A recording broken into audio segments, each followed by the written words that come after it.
우리는 살아가면서 온갖 근심과 걱정 속에 이렇게 파묻혀 살게 됩니다. 그래서 마음속에 이렇게 두려움이 있을 수밖에 없고요. 왜냐하면 우리는 내일에 대해서 알 수 없기 때문에 이렇게 불안할 수밖에 없는 것입니다. 우리 인생이 만약에 그렇다면은 우리하고 똑같이 오신 그리스도, 우리의 운명을 택하신 그리스도께서 부활하신 이유도 이 부분에 관해서는 어느 정도 명백해지는 거죠.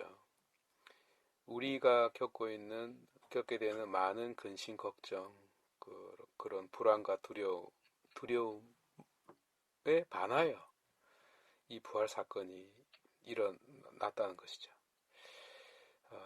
그렇다면 부활이란 무엇일까요? 우리가 겪게 되는 온갖 근심 걱정들을 없애는 것일까요? 그렇지 않습니다. 없애는 것이 아니고 감싸는 것입니다.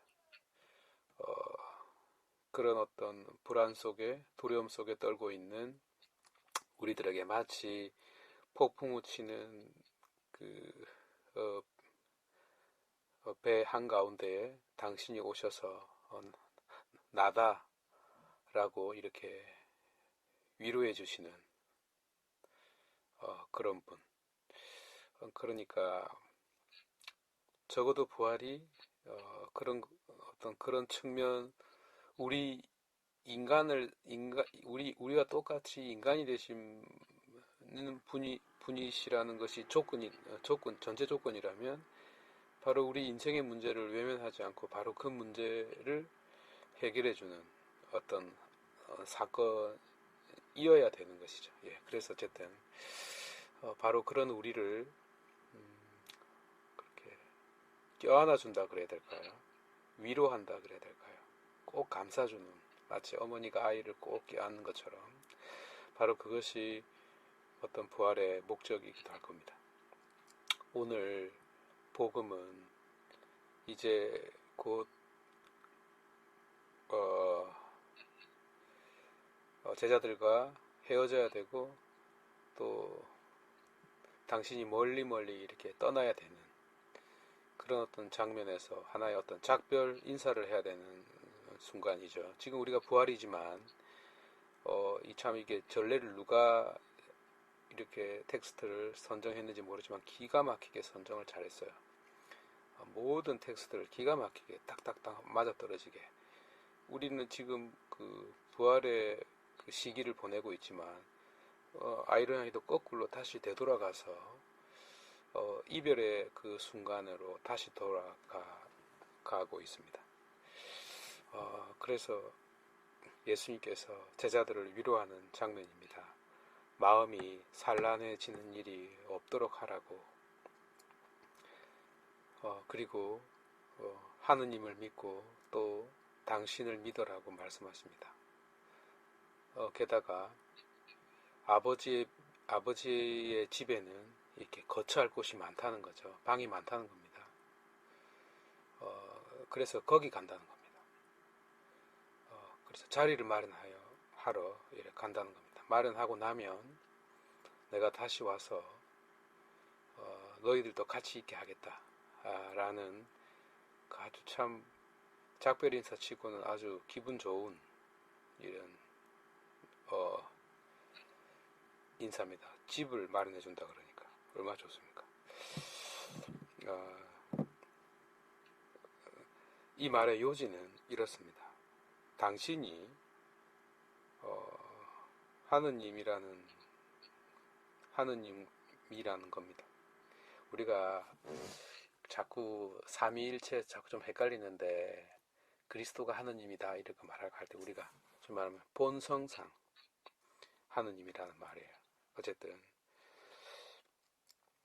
당신이 하느님이시라는 겁니다. 우리가 빌립비 2장에서 그 빌립비 창가에서 잘 알다시피 당신은 하느님과 본질이 같으셨는데 하느님과 동등함을 취하지 않고 오히려 그거를 다 하느님의 그 특권, 형상 다 버리고 소위 잃어버림으로써 이렇게 우리하고 똑같아졌죠. 거기다 한 발 더 나아가서 우리 가운데 오셨음에도 불구하고 우리들 중에서도 가장 낮은 자리, 그 사막의 성자 샤를드 푸코가 말했던 것처럼 아무리 내려가도 더 이상 내려갈 수 없었노라고. 왜냐하면 거기에 그리스도가 있었노라고. 정말 당신 자신을 낮추시고 그래서 죽기까지, 그것도 저주받은 십자가에 저주받아 돌아가실 때까지 하심으로써, 그러니까 당신 자신을 온전히 내어주심으로써 이렇게 우리에게 오셨던 거죠. 말하자면 이 필리피 창가는 가장 오래된 텍스트 중에 하나입니다. 가장 오래된, 복음서보다 더 오래된 거죠. 어쨌든 그 사도 바오로가 이렇게 물려받았던 그 초대교회의 이 필리피 그 창가의 내용처럼 그리스도가 한없이 낮추어졌지만 사실 그분은 하느님이시라는 거죠. 당신이 하느님의 형상을 잃어버림으로써가 아니고 종의 형상을 취하심으로써 이렇게 그 하느님을 잃어버리지 않는 것입니다. 여전히 하느님이시라는 겁니다. 그런데 앞에 당신이 이렇게 포기한 그 특권은 영광스럽게 다시 획득하게 될 것입니다. 다시 죽은 자들 가운데서 일어나심으로써, 십자가에서 마지막까지 순종하심으로써 본래의 그 영광을 받을 뿐만 아니라 본래의 영광보다도 더 영광스럽게 자리를 이렇게 다시 획득하게 되리라는 거죠. 그래서 당신이 하느님이 아니라면 이 이야기를 할 수 없게 된 것입니다. 다만 당신이 이렇게 걱정을 하는 것은 이제 제자들과 헤어지게 되고 제자들도 온갖 어떤 근심 걱정과 두려움 때문에 이렇게 불안해하고 있는데, 예컨대 베드로도 마찬가지죠. 너는 3번이나 나를 모른다고 할 것이다. 그런 말까지 들어놓으니 또 이 중에 한 놈은 나를 배신할 것이다, 팔아넘길 것이다 라는 말을 들었으니 참 그것도 참 불안하고 모든 것이 그냥 한 치 앞도 내다볼 수 없는, 그리고 자기들을 놔두고 떠나간다고 하니 이제 목적이 없어져 버리는 거죠. 제자단이라는 그 단체 자체가 형성된 이유가 없어져 버리는, 어쨌든 모든 것이 이게 그 안개 속으로 빠져들어가는 상황이어서 걱정할 수밖에 없죠. 그래서 예수님께서 걱정하지 말라고, 아버지 집에는 방이 많다고, 내가 그 방을 준비하러 간다고, 한 달에 1억씩 오르는 방요. 그래서 25억씩 오르는 방을 내가 준비하러 갈 테니까 걱정하지 말라고요. 그리고 그 방값이 얼마겠어요? 우리가 마태복음에서 우리가 들었던 것처럼 아침에 일하러 온 사람, 그리고 10시에 일하러 온 사람, 낮에 일하러 온 사람, 3시에 일하러 온 사람, 그리고 정말 해가 지기 직전에 온 사람이 받았던 그 하루 일당, 더 주지도 않고 덜 받지도 않는, 모든 사람들에게 똑같이 주어지는 그 일당이 사실은 그 영원한 저 천국의 방값을 말하거든요. 영원한 생명, 영원한 보수를 뜻하는 겁니다. 바로 그 방값을 그 방 하나에 25억씩 하는, 50억씩 하는 그런 방을 구하러 간다고 하니까 걱정하지 말라고. 그래서 내가 그 방을 구하고 나면 내가 다시 오게 될 것이다, 약속을 하시는 거죠. 그러면 당신과 함께 당신 안에서 당신을 통하여 함께 살 것이니 잠시의 어떤 두려움과 걱정 때문에 이렇게 마음이 산란해지는 일이 없도록 하라는 것이죠. 물론 어떤 사람들은 저 세상이 그러면 사회주의입니까? 나는 그런데 안 갈래요 라고 말할 수 있겠습니다. 그래서 설명을 좀 덧붙이자면 방이 많다는 것은 약간 다릅니다. 우리가 저 하늘에 태양도 보고 달도 보고 별도 보듯이 태양빛이 다르고 달빛이 다르고 별빛이 다르지 않습니까? 만약에 우리가 하느님 혹은 그리스도를 태양에 비할 수 있다면, 혹은 성모님은 아주 은은한 그 달빛에 요셉성 있는 달빛에 할 수 있겠죠. 아니면 뭐 시리우스나 아주 거대한 그런 뭐 이런 어떤 그 별빛은 그런 성인들에게 이렇게 구분될 수 있겠네요. 그러니까 하늘에 떠 있는 그 수많은 별이 똑같아 보이지만 각각 다른 것처럼 우리도 저 세상에 내가 차지하고 있는 방이 각각 다릅니다. 말하자면 각각 빛이 다르다는 겁니다. 이게 죽은 이들의 부활도 마찬가지인데요. 각자 빛나는 빛으로 비치게 될 것이라는 것이죠. 부활이라는 게. 그러니까 성인은 예를 들면 아주 그 밝은 별, 뭐라 그래야 될까요? 우리가 보통 사람들이 25억 하는 방에 산다 그러면 성인들은 한 250억 하는 방에 살겠죠. 왜냐하면 그 빛이 밝으니까요. 그렇지만 방값은 같아요. 사용료가 똑같다 이거야. 그러니까 아무도 이 방값을 더 내거나 덜 내거나 하지 않는 어떤 뭐 그런 사회가 아니겠어요? 어쨌든 이거를 좀 상징적으로 좀 비유적으로 이야기를 좀 하자면 우리가 사용하게 될 그 각각의 방, 그 별들은 각자의 빛만큼 이렇게 빛나겠죠. 그러나 그 빛은 또 각각에 따라 다르겠죠.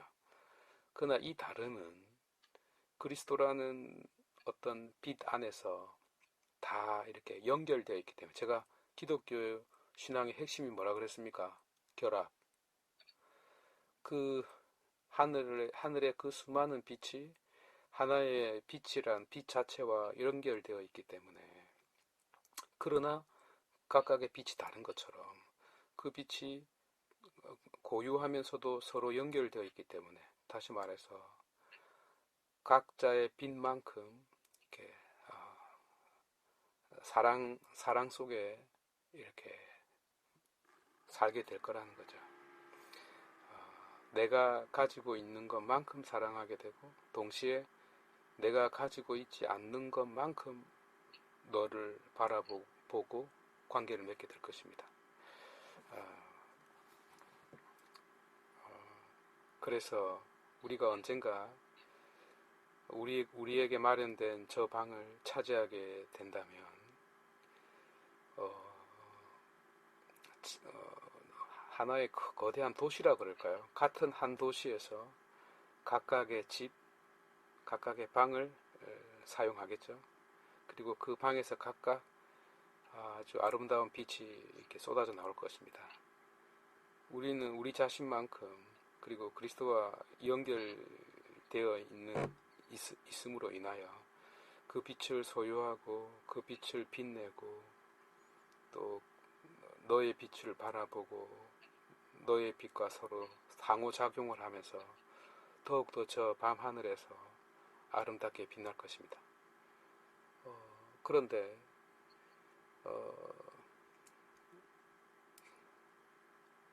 예수님께서 이렇게 토마스가 묻습니다.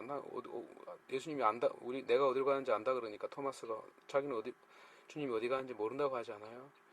그래서 아무도 나를 통하지 않고는 아버지께 갈 수 없다라고 말을 하면서 또 이렇게 말을 덧붙입니다. 그게 무슨 말입니까? 천국 외에는 방이 없다는 말입니다. 결국 당신께서 우리가 결국 살아야 될 그 집, 그 방을 구하러 가는데 내가 그 방을 구하러 가지 않으면 살 수 없으니까 가야 된다는 겁니다.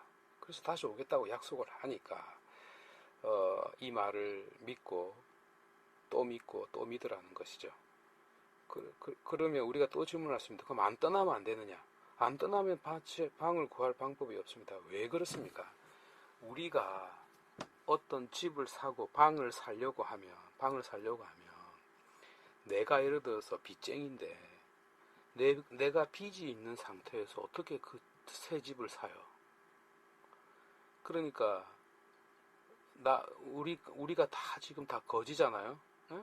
집도 없고. 그러면 그래갖고 또 은행에서 대출도 받고 그러면 그 빚을 빚 문제를 먼저 해결해야 돼요. 그 빚 문제를 해결하기가 힘들면 어떻게 합니까? 옛날에도 많이 있었죠. 빚 문서를 불태워 버리면 됩니다. 빚 문서를 불태워 버리면 되죠. 소위 개혁이라는 거. 영원한 개혁. 그래서 당신이 우리 빚 문서의 문제를 해결하기 위해서 전부 다 빚이 없는 상태로 나아가 빚이 없는 상태에서 새 집을 다 이렇게 마련해 주러 당신이 이렇게 갈 수밖에 없는 이야기를 이렇게 하고 있습니다. 그래서 우리가 당신이 왜 십자가에 못 박히셔야 됐는가? 왜 죄 없는 분이 그렇게 속죄 제사를 지내야 했는가? 우리한테 빈 문서를 없애기 위해서, 대가를 치르기 위해서, 우리 대신에 당신이 팔려가기 위해서, 그리고 다시 일어나신 그 이유가 우리에게 새 방을 마련해 주기 위해서, 우리에게 새 거처를 이렇게 마련해 주기 위해서, 영원히 빼앗기지 않는 영원히 행복한 장소를 이렇게 마련해 주기 위함이라는 어떤 그런 내용의 측면에서 우리가 부활이라는 이 사건을 이렇게 또 이해해 보는 것도 큰 도움이 되지 않나 싶습니다. 그래요. 봉헌할까요?